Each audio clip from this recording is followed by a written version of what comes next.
Coral isn't your average mermaid. She's a fairy mermaid. Tiny wings, brave heart, zero time to waste.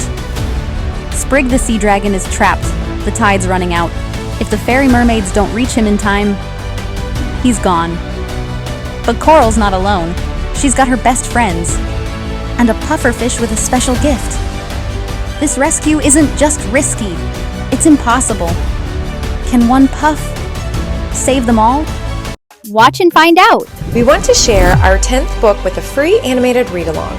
So hold on to your fins and get your wings ready to dive into Fairy Mermaid's Sea Dragon Snafu. Sunlight glints off tide pools as we fly along the shoreline, scanning the shallows.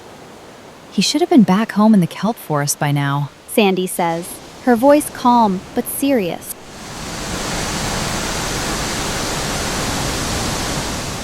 Kai twirls overhead like a corkscrew. Maybe he's racing a sea slug.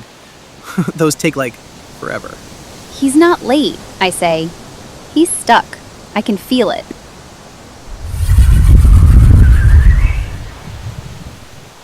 We're looking for a weedy sea dragon, a delicate, leafy one named Sprig. We think he got trapped in a pool near the rocks when the tide was high. Tidal pools are like tiny ocean aquariums, trapped in rocky bowls when the sea goes out. Crabs, starfish, snails, and even sea anemones love them. But Sprig doesn't belong there. And when you're basically a floating seaweed stick, getting stuck is really bad news.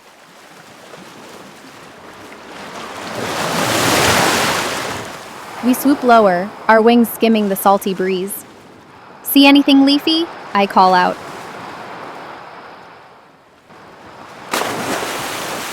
Kai squints, peering into the pools. I see a starfish doing jumping jacks. Does that count? No, Sandy sighs. keep looking. The tide is pulling away, leaving little pools of water shining like tiny mirrors in the sun.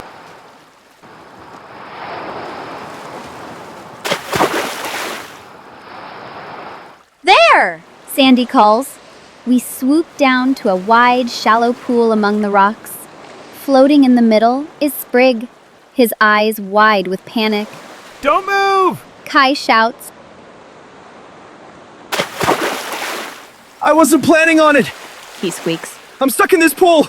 Barnacle in a bucket stuck, and I do not like it! The water's pulling away, and the sun is beating down. I shout to the group. This spot won't stay wet for long. We have to move now!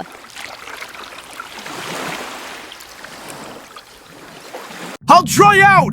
Sprig panics. My fins will crisp! I'll turn into seaweed salad! Don't worry, dude. You're like a seaweed pillow. Kai giggles. Soft, squishy, and totally liftable. I think? Okay, we'll try to lift you. Sandy says. Let's each grab a fin and fly on 3. We all reach for Sprig's fins, but he barely budges. Again! Sandy shouts. Still nothing. He's too heavy, and we're too small. This isn't working, I say, trying to stay calm. We just need a head start. That's when we hear a soft squeak. Near the rocks, something round and puffy is hiding underneath a ledge. A balloon? No. A fish. A pufferfish. Big, spiky, and super inflated. Hi, she says, blinking as she bobs up and down. Don't mind me, just panic. Little puff incident, nothing major. Kai gasps. Wait, you can puff yourself up? That's awesome! Yes! The fish cries. I got startled and now I'm huge. Ugh, it's really embarrassing. Please just ignore me forever. I gently swim closer. It's okay. Don't be embarrassed. What's your name?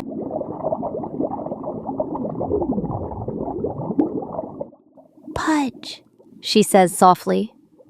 Pudge, we need you. I say as I think of an idea.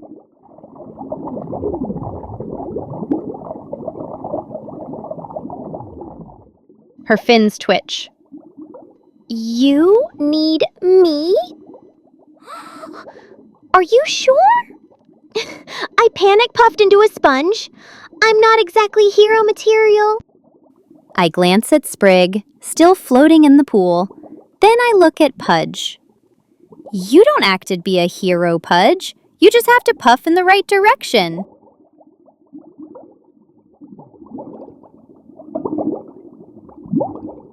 Sandy steadies Sprig carefully. Kai hovers near the exit path, watching closely. I help roll Pudge gently beneath Sprig's belly. On my count.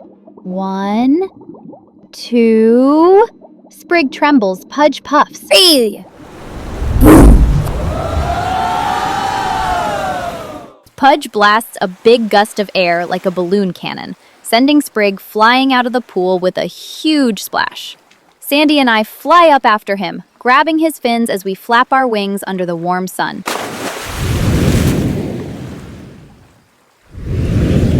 The air whooshed out, making Pudge wobble like a deflating balloon. Was that helpful? I didn't puff too much, did I? Kai yells in amazement. You watched a dragon, dude! We soar over the beach, waves sparkling like jewels. Sandy and I hold Sprig carefully between us. He looks amazed. I'm flying! I'm like a real dragon! Sprig screams back over his shoulder. Thanks, Pudge. You saved me. That puff was legendary.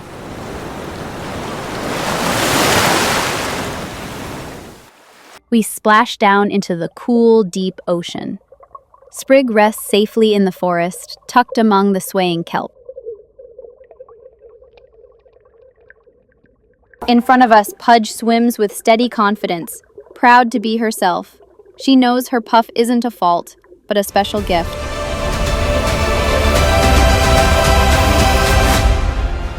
Fairy Mermaid Facts. Sea Dragon Secrets. The living seaweed. Leafy sea dragons might look like seaweed, but they're really fish. Their long, leaf-shaped fins help them vanish among kelp and seagrass, hiding from predators.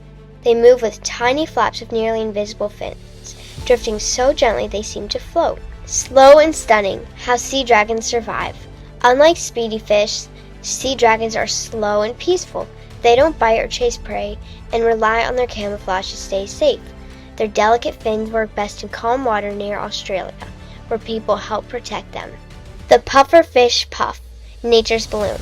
Pufferfish can puff up huge to scare away predators. They gulp water, or sometimes air, to turn into a spiky round balloon. But pufferfish can't deflate super fast. It takes time for them to shrink back to normal, so their puff is more about defense than a quick escape. Flip back through the story. Can you find the sea snail? Fairy mermaids, the hogfish hustle. The reef is in danger when a sneaky barracuda begins lurking near the coral wall. Coral, Sandy, and Kai find themselves caught in its path. Just when things seem most hopeless, they meet Hugh, a humble hogfish with a gift for digging and a heart full of courage. But can Hugh find the strength to act when it matters most? In this fast-paced adventure, it's up to one unlikely hero to hustle, hide, and save the fairy mermaids in the nick of time. Fairy mermaids. Tiny wings, brave hearts, and real ocean. Thank you for swimming and flying along with Coral, Sandy, and Kai. If this story made a splash in your home, please leave a quick Amazon review. It helps other families discover the Fairy Mermaid series. The link is in the description. Thank you.